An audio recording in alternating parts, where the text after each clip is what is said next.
I thank you, Dr. Huma Bakai. Gandhi ہو یا غالب ہو، دونوں کا کیا کام یہاں؟ اب کے برس بھی قتل ہوئی، ایک کی شکشا ایک کی زباں، ختم ہوا دونوں کا جشن، آؤ انہیں اب کر دیں دفن۔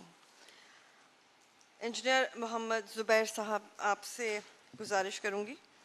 A brief introduction of Muhammad Zubair Ahmed is that he did his engineering from the NED University, Karachi. He served Siemens Pakistan Engineering Company Limited as a senior executive engineer for 6 years. And while he was serving the organization, he participated in an automation training course which was offered in France by Siemens. After the successful completion of the course, he worked on various national and international power and automation projects. Mr. Zubair completed his MS from NED University, and he had been participating in various technical and non-technical seminars and conferences as speaker, facilitator, and session chair. He also works on different TV channels as host and producer of various religious and social programs, and writes a regular column in Daily Pakistan. I would want to just make a note, to like a little clarification, کہ ان سب scholars کا selection اس بنیاد پر نہیں ہوا کہ یہ T V پر آتے ہیں. یہ ٹی وی پہ اس لیے آتے ہیں کہ they are scholars in their own right. Zubair sahib, please come to the mic.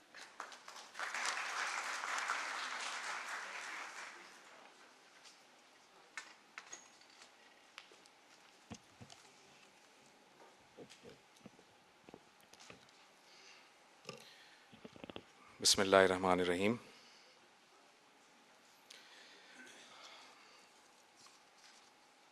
جناب مرزا شاہ نواز آغا صاحب، معزز پینلسٹ، معزز ارکان جیوری، آرگنائزرز، لیڈیز اینڈ جنٹلمین، السلام علیکم ورحمۃ اللہ.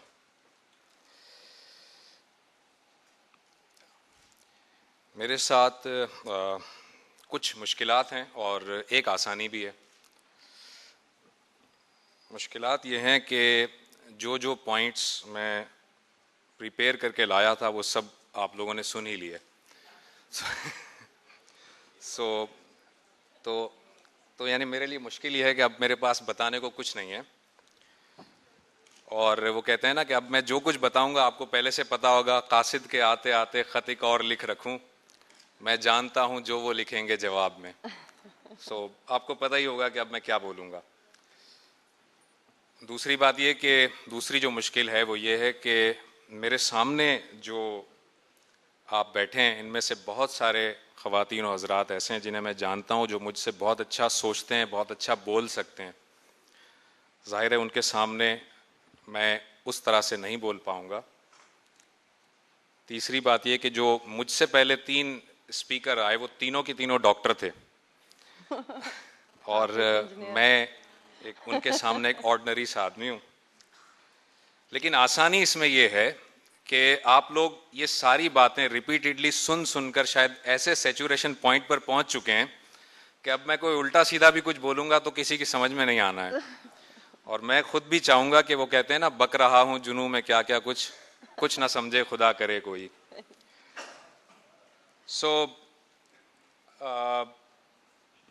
میرا خیال ہے کہ میں اس سے پہلے کہ کچھ تھیسس پہ بات کروں، تھیسس پہ چونکہ بہت سارے آرگیومنٹ بھی آ گئے، اینٹی آرگیومنٹ، پرو آرگیومنٹ، جو بھی آرگیومنٹ آ گئے آپ کے سامنے.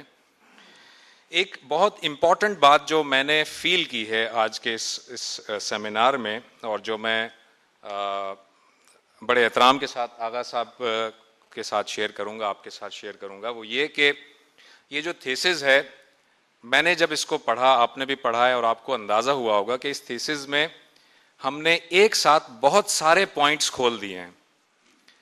بہت سارے ایسے ایشوز ہیں جن پر پورے سیمینار ہو سکتے ہیں اور ہم نے ان سب کو ایک ساتھ اوپن کر دیا، جس کی وجہ سے شاید کنکلوژن ہمارے لیے ڈرا کرنا مشکل ہو جائے گا. میں یہ تو نہیں کہوں گا کہ ناممکن ہو جائے گا، مگر مشکل ضرور ہو جائے گا. دوسری ایک امپورٹنٹ بات یہ ہے کہ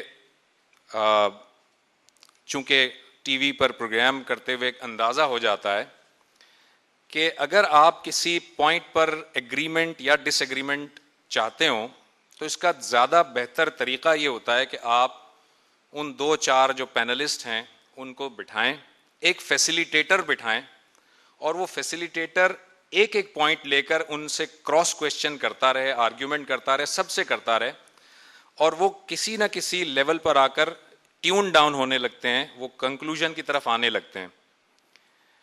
جبکہ یہاں جو میتھڈالوجی ہے وہ یہ ہے کہ آپ نے ایک تھیسس پریزنٹ کر دیا, ایک اسپیکر آیا اس نے اپنی بات کر دی, دوسرا اسپیکر آیا اس نے اپنی بات کر دی, کسی اسپیکر نے ان پوائنٹس پہ بات کی, کسی نے نہیں کی, کوئی میرے جیسا منتشر الدماغ آدمی آ گیا تو اس نے ادھر ادھر کی بات زیادہ کر دی اور تھیسس پہ بات کم کی, تو وہ جو ڈی ریل ہونے لگتی ہے گفتگو, اس سے ہم بچ سکتے ہیں. اگر ہم اس طرح سے کرتے تو شاید زیادہ بہتر ہوتا, اگر ہم لمیٹڈ پوائنٹس لیتے اور اس طرح سے کوئی ڈسکشن پرفارم کرتے.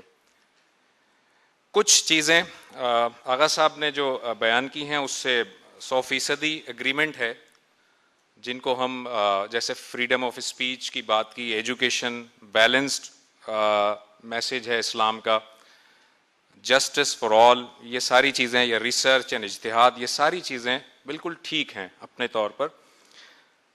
میں ان چیزوں پر بات کر لیتا ہوں جن سے مجھے اختلاف ہے, بلکہ میرا خیال ہے اختلاف کا لفظ مناسب نہیں ہے, وہ چیزیں جو میں نہیں سمجھ پایا, شاید وہ مجھے سمجھ میں نہ آئی ہوں, آغا صاحب کچھ اور کہنا چاہ رہے ہیں اور میں کچھ اور سمجھاؤں. ایک تو یہ چیز ہے کہ جو لیز ہولڈ کا جو کانسیپٹ ہے, آل لینڈ بیلونگس ٹو اللہ, یہ بات مجھے سمجھ میں نہیں آئی. اور اگر اس کا مطلب یہ ہے کہ تمام تر جو زمین ہے, لینڈ ہے, وہ چونکہ اللہ کی طرف منسوب ہے, اللہ کی طرف اس کی ملکیت ہے, لہٰذا وہ کسی انڈیویجول کے پاس نہیں ہونی چاہیے, اگر اس کا یہ میننگ ہے تو یہ میننگ نا انصافی پر مبنی ہوگا. کیونکہ جب ہم تاریخ کو اٹھاتے ہیں, جب ہم روایات دیکھتے ہیں, حدیثیں دیکھتے ہیں, قرآن مجید کو اسٹڈی کرتے ہیں, تو بہت ساری ایسی چیزیں ہیں جن کی نسبت اللہ تعالیٰ اپنی طرف ہی کر رہا ہے. کائنات پوری کی پوری اللہ تعالیٰ کی طرف ہے.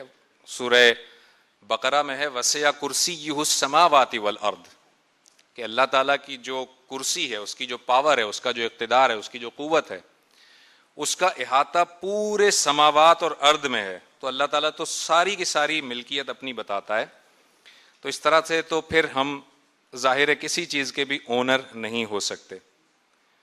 ہاں یہ ضرور ہے کہ اس اونرشپ کے اندر نظام جو ہے وہ عدل والا ہو, اس اونرشپ میں نظام استحصالی نہ ہو, ایکسپلائٹیشن والا نہ ہو. جیسے وہ کہتے ہیں نا, جس کھیت سے دہقاں کو میسر نہ ہو روٹی, اس کھیت کے ہر خوشہ گندم کو جلا دو.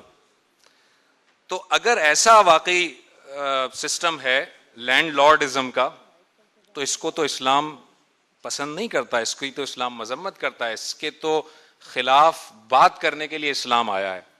لیکن اس کا قطعی مطلب یہ نہیں ہے کہ جو شخص اپنی محنت سے اور اپنی ول سے اور اپنی حلال طریقے سے کوئی چیز اون کرتا ہے, اس سے وہ چھین لی جائے یا وہ نکال لی جائے.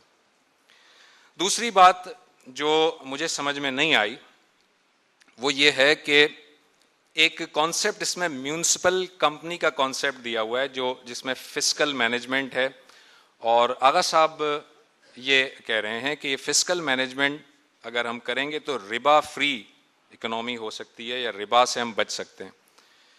مجھے یہ سمجھ نہیں آیا کہ اس میونسپل کمپنی کو اڈاپٹ کر لینے سے ربا سے کیسے بچ سکتے ہیں ہم, اس کا میکینزم کیا ہوگا. اور دوسری بات یہ ہے, سب سے امپورٹنٹ بات, کہ شاید اس کو یہاں لانے سے پہلے ہمیں ربا ہی کو ڈیفائن کرنا پڑے گا. کیونکہ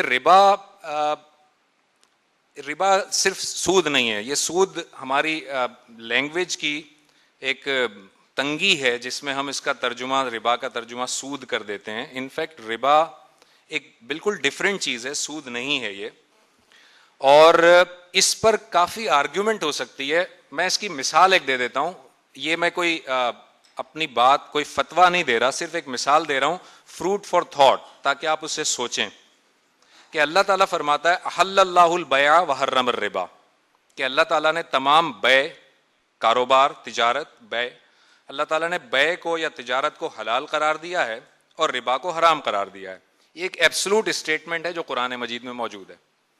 جب اللہ تعالیٰ فرما رہا ہے کہ تجارت حلال ہے اور ربا حرام ہے, ہمارے اسکالرز بہت ساری کنڈیشن کے ساتھ بہت سارے تجارت کو بھی حرام قرار دیتے ہیں. میں ذرا جو سمجھانے کی کوشش کر رہا ہوں وہ بڑی امپورٹنٹ بات ہے کہ اللہ تعالیٰ کہہ رہا ہے کہ احل اللہ البیع, تجارت یا کاروبار حلال ہے, لیکن جب ہم اس کا اجتہادی جب بات کرتے ہیں تو ہم کہتے ہیں کہ اس میں اگر یہ اور یہ اور یہ شرائط ہوں گی تو یہ ربا, یہ بیع یا یہ تجارت بھی حرام ہو جائے گی. تو اگر ہم یہ کہتے ہیں تو اس کا مطلب آیت کا جو اگلا ٹکڑا ہے وہ ہے حرم الربا, کہ اللہ تعالیٰ نے ربا کو حرام قرار دیا ہے. تو کیا ایسا کچھ پاسبل ہو سکتا ہے کہ کچھ ایسی چیزیں ہوں اس کے ساتھ اٹیچڈ, کچھ ایسی کنڈیشنز اس کے ساتھ اٹیچ ہوں کہ وہ بھی کسی صورت کے اندر حلال ہو جائے؟ یہ میں پھر ریپیٹ کر رہا ہوں کہ میں اپنی طرف سے یہ کوئی فتویٰ نہیں دے رہا, کوئی بات نہیں کر رہا, میں صرف یہ کہہ رہا ہوں کہ اس میں ربا کو ڈیفائن کرنے کی ضرورت ہے. ہم ربا کے اوپر ابھی تک ایگری نہیں ہیں. بہت سارے لوگ بہت ساری ٹریڈ کو ربا کہتے ہیں, بہت سارے لوگ اسلامک بینکنگ کو پیور ربا فری کہتے ہیں, بہت سارے ایسے بھی اسکالر ہیں جو اسلامک بینکنگ کو بھی ربا والی بینکنگ ہی کہتے ہیں.